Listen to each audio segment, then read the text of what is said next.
नमस्कार दोस्तों, आइए नजर डालते हैं आज 20 मई मंगलवार सुबह 6:15 बजे राजस्थान की 15 बड़ी खबरों पर।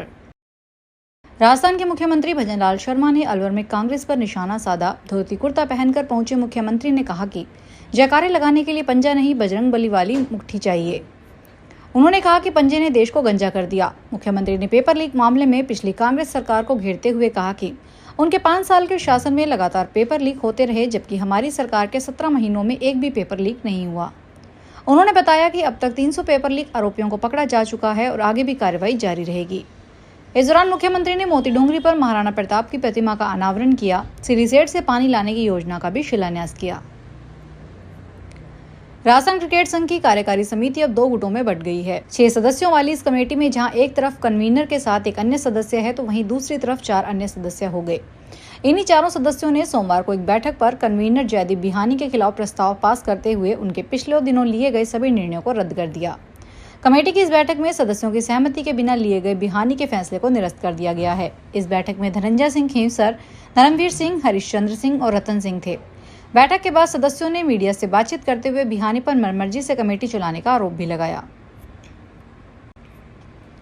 राजस्थान भाजपा प्रदेशाध्यक्ष मदन राठौड़ ने कांग्रेस के विशेष सत्र बुलाने के मामले पर निशाना साधा है। उन्होंने कहा, विपक्ष को देशभक्ति दिखानी चाहिए, लेकिन वे लोग जिन्होंने खुद गोपनीयता की शपथ ली है, वे ही ऐसे सवाल पूछ रहे हैं जिससे गोपनीयता भंग होती है। किन शर्तों पर सीज फायर हुआ और क्यों हुआ, इसका जवाब समय आने पर दे दिया जाएगा। राठौड़ ने ऑपरेशन सिंदूर के बाद पार्टी डेलीगेशन में शशि थरूर का नाम होने के सवाल पर कहा कि थरूर विदेशी भाषा से अच्छे से वाकिफ हैं और उन्हें यह मौका दिया गया है। सोमवार को बीजेपी प्रदेशाध्यक्ष मदन राठौड़ ने अपने पाली स्थित आवास पर मीडिया से बात की। राजस्थान प्रदेश कांग्रेस कमेटी के अध्यक्ष गोविंद सिंह डोटासरा ने अचानक राजस्थान विधानसभा की प्राक्कलन समिति के सदस्य पद से इस्तीफा दे दिया। डोटासरा ने अपने त्याग पत्र में विधानसभा अध्यक्ष वासुदेव देवनानी के हालिया निर्णयों पर सवाल उठाते हुए उन्हें संविधान की मूल भावना के खिलाफ और पक्षपातपूर्ण करार दिया। उन्होंने सोशल मीडिया के जरिए अपने इस्तीफे की घोषणा करते हुए कहा कि जब लोकतंत्र के मंदिर में निष्पक्षता पर सवाल उठते हैं तो चुप रहना जनादेश का अपमान है। राजस्थान के पूर्व मुख्यमंत्री अशोक गहलोत ने भाजपा और मुख्यमंत्री भजनलाल शर्मा पर गंभीर आरोप लगाए। कहा कि राज्य की सरकार दबाव में काम कर रही है और सभी फैसले दिल्ली या नागपुर से लिए जा रहे हैं। गहलोत ने यह भी दावा किया है कि खुद मुख्यमंत्री को यह पूछना पड़ता है कि उनके सुझाए गए नाम सूची में शामिल हुए या नहीं, जो दर्शाता है कि मुख्यमंत्री की भूमिका सीमित कर दी गई है। इस दौरान अशोक गहलोत ने आरोप लगाया कि राज्य में लोकतांत्रिक मूल्यों की अनदेखी हो रही है और मुख्यमंत्री की बात तक नहीं सुनी जा रही है। राजस्थान में इन दिनों भीषण गर्मी पड़ रही है और आसमान से आग बरसने लगी है। इसके बीच उदयपुर में सोमवार को दोपहर बाद मौसम बदला और तेज हवा के साथ बरसात हुई। तेज हवा से शहर में गुलाब बाग रोड पर एक पेड़ गिर गया। इस दौरान वहां खड़ी गाड़ियां पेड़ के नीचे दब गई, जिनको लोगों ने बाहर निकाला। फतेह सागर झील में खराब मौसम से नाव पलट गई। नाव में करीब 35 यात्री सवार थे। सभी ने लाइफ जैकेट पहने थे, इसलिए बच गए। उधर श्रीगंगानगर, बाड़मेर, जैसलमेर, बीकानेर, चूरू, सीकर, जयपुर समेत कई जिलों में भीषण गर्मी रही। सीकर में पारा 45 डिग्री सेल्सियस दर्ज किया गया। जैसलमेर में भी अधिकतम तापमान 42 डिग्री के करीब पहुंच गया। सुप्रीम कोर्ट ने श्रीलंकाई शरणार्थी से जुड़े एक मामले में सोमवार को कहा कि भारत कोई धर्मशाला नहीं है। दुनिया भर से आए शरणार्थियों को भारत में शरण क्यों दें? हम 140 करोड़ लोगों के साथ संघर्ष कर रहे हैं। हम हर जगह से आए शरणार्थियों को शरण नहीं दे सकते। जस्टिस दीपांकर दत्ता और जस्टिस के विनोद चंद्रन की बेंच ने यह टिप्पणी श्रीलंकाई तमिल नागरिक की शरण याचिका को खारिज करते हुए की। दरअसल मद्रास हाईकोर्ट ने श्रीलंकाई नागरिक को यूएपी मामले में 7 साल की सजा होते ही तुरंत भारत छोड़ने का आदेश दिया था। इसके खिलाफ उन्होंने सुप्रीम कोर्ट में याचिका दाखिल कर हस्तक्षेप करने की मांग की थी।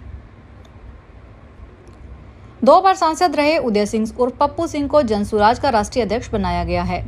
प्रशांत किशोर ने सोमवार को शाम 4:30 बजे उनका नाम औपचारिक ऐलान किया। इस मौके पर पीके ने कहा कि अब मेरे कंधे का बोझ कम करने का समय आ गया है। जनसुराज को बनाने में उदय जी का साथ रहा है। उम्र और अनुभव भी बड़े हैं। कोर कमेटी ने मिलकर तय किया है कि उदय जी ही पार्टी के नेशनल अध्यक्ष होंगे। लोकसभा अध्यक्ष ओम बिरला ने सोमवार को कोटा के एमबीएस हॉस्पिटल में प्रधानमंत्री दिव्याशा केंद्र का उद्घाटन किया। कार्यक्रम में 127 वरिष्ठ जनों और 99 दिव्यांग जनों को motorised tricycle, wheelchair, smart stick, श्रवण यंत्र समेत विभिन्न उपकरण वितरित किए गए। स्पीकर बिरला ने कहा कि यह केंद्र दिव्यांगजनों के आत्मबल और आत्मनिर्भरता की दिशा में एक नया अध्याय जोड़ेगा। उन्होंने कहा कि पीएम मोदी द्वारा विकलांग के स्थान पर दिव्यांग शब्द अपनाना केवल भाषाई नहीं बल्कि दृष्टिकोण में बदलाव है। बिरला ने साझा किया कि आज दिव्यांगजन मोटरसाइकिल से कुल्फी, कपड़े बेचकर आत्मनिर्भरता की मिसाल बन रहे हैं। विदेश सचिव विक्रम मिस्री ने सोमवार को भारत पाकिस्तान सैन्य संघर्ष पर संसदीय समिति को ब्रीफ किया। उन्होंने ऑपरेशन सिंदूर के तहत एयर स्ट्राइक और 10 मई को हुए भारत पाकिस्तान सीज फायर सहमति की पूरी जानकारी दी। बैठक में कांग्रेस सांसद शशि थरूर, तृणमूल कांग्रेस के अभिषेक बनर्जी, कांग्रेस के राजीव शुक्ला और दीपेंद्र हुड्डा, AIMIM प्रमुख असदुद्दीन ओवैसी और बीजेपी के अपराजिता सारंगी व अरुण गोविल जैसे कई सदस्य मौजूद रहे। राजस्थान की राजधानी जयपुर में स्थित हरिदेव जोशी पत्रकारिता और जनसंचार विश्वविद्यालय ने अकादमिक आदान प्रदान के लिए तुर्की की ऑफ्योन कोकाटेपे यूनिवर्सिटी के साथ किए गए MOU को रद्द कर दिया है। यह करार HJU और AKU के बीच 22 जून 2024 को हुआ था। HJU के कुलगुरु प्रोफेसर सुधीर राजीव ने यह जानकारी दी। कहा कि तुर्की के भारत विरोधी रुख के कारण राष्ट्रीय सुरक्षा और संप्रभुता के लिए यह कदम उठाया जाना जरूरी था। पुलिस उपनिरीक्षक भर्ती 2021 रद्द होगी या नहीं, इसे लेकर आज मंगलवार को कैबिनेट सब कमेटी की बैठक होगी। बैठक में भर्ती को लेकर अंतिम निर्णय लिया जाएगा। इससे पहले हाई कोर्ट ने भी सरकार को भर्ती को लेकर अपना रुख स्पष्ट करने के लिए कहा था। 4 दिन पहले हुई सुनवाई में हाई कोर्ट ने भर्ती को लेकर निर्णय नहीं लेने पर नाराजगी जताते हुए कहा था कि यदि 26 मई तक निर्णय नहीं हुआ तो प्रक्रिया में शामिल लोगों को परिणाम भुगतने पड़ सकते हैं।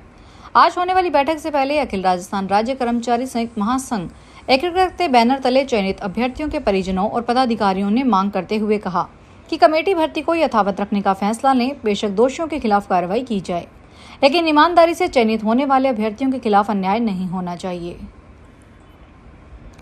बालोतरा जिले के पचपदरा थाना क्षेत्र में उमरलाई गांव में सोमवार को शोक सभा के दौरान टेंट के ऊपर बिजली का तार गिरने से कई लोग करंट की चपेट में आ गए। वहीं 2 लोगों की करंट लगने से मौके पर ही मौत हो गई। करंट से 8 लोग गंभीर रूप से झुलस गए। उन्हें राजकीय नाहटा जिला अस्पताल में भर्ती करवाया गया है। वहीं एक व्यक्ति को जोधपुर के महात्मा गांधी अस्पताल में रेफर किया गया है। थान सिंह डोली ने बताया कि गांव में सोमवार को लाखाराम देवासी के घर तीये की बैठक में यह हादसा हुआ। राजस्थान के चूरू जिले के सबसे बड़े राजकीय डेडरास भर्ती अस्पताल की पुरानी सेंट्रल लैब में शराब पार्टी करने वाले लैब टेक्नीशियन और लैब सहायक की अस्पताल प्रशासन ने सेवाएं समाप्त कर दी है। अस्पताल की लैब में शराब पार्टी करने के मामले की जांच के लिए अस्पताल प्रशासन की ओर से जांच कमेटी का गठन किया गया था, जिसमें जांच कमेटी की रिपोर्ट मिलने के बाद अस्पताल प्रशासन ने कड़ी कार्रवाई करते हुए दोनों को सेवा मुक्त कर दिया है। अस्पताल अधीक्षक डॉक्टर दीपक चौधरी ने बताया कि अस्पताल की लैब में शराब पार्टी के मामले में लैब टेक्नीशियन राजेश गोदारा और लैब सहायक मुकेश कुमार की सेवाएं समाप्त कर दी गई है। प्रधानमंत्री नरेंद्र मोदी 22 मई को बीकानेर आएंगे। PM अमृत भारत स्टेशन योजना के तहत बन चुके स्टेशनों को राष्ट्र को समर्पित करेंगे। यह कार्यक्रम बीकानेर में 20 किलोमीटर दूर पलाना में होगा। PM देश के 103 रेलवे स्टेशनों का सामूहिक वर्चुअल उद्घाटन और जल्द ही तैयार होने वाले रेलवे स्टेशनों का शिलान्यास भी करेंगे। इसके बाद वे देशनोक स्थित विश्व प्रसिद्ध करनी माता मंदिर भी जाएंगे, जहां माता के दर्शन कर वे उनका आशीर्वाद लेंगे। फिलहाल के लिए इतना ही। बड़ी खबरों को देखने के लिए चैनल को सब्सक्राइब करें। देखते रहिए SPT न्यूज। धन्यवाद।